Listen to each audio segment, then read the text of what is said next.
आणि इकडे बातमी आहे प्रवाशांचा खोळंबा करण्यासाठी जन्माला आलेल्या हार्बर लोकलची। तब्बल 13 तासानंतरही छत्रपती शिवाजी महाराज टर्मिनस ते वडाळा दरम्यानची हार्बर लोकल सेवा ही खोळंबलेलीच आहे। कुर्ला ते पनवेल दरम्यान कासव गतीने लोकल धावत असल्याची प्रवाशांची तक्रार आहे। त्यामुळे सकाळी प्रवाशांना ऑफिसला जाताना भोगावा लागलेला मनस्ताप आता ऑफिसवरून घरी जातानाही सोसावा लागतोय। सकाळी 5:30च्या सुमाराला गुरु तेग बहादूर ते वडाळा दरम्यान मालगाडीचे 4 डबे घसरले आणि त्यानंतर हार्बर लोकलचा उडालेला खोळंबा अजूनही कायम आहे। अपघाताच्या ठिकाणी लोखंडी रुळाचा तुकडा सापडल्यामुळे घातपाताची शक्यताही वर्तवली जाते। मात्र रेल्वे अधिकाऱ्यांनी ही शक्यता फेटाळून लावली आहे।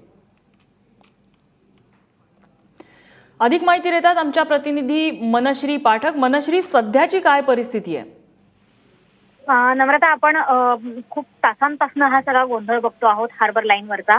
आता सुद्धा गोंधळात फार काही विशेष फरक पडलेला दिसत नाहीये।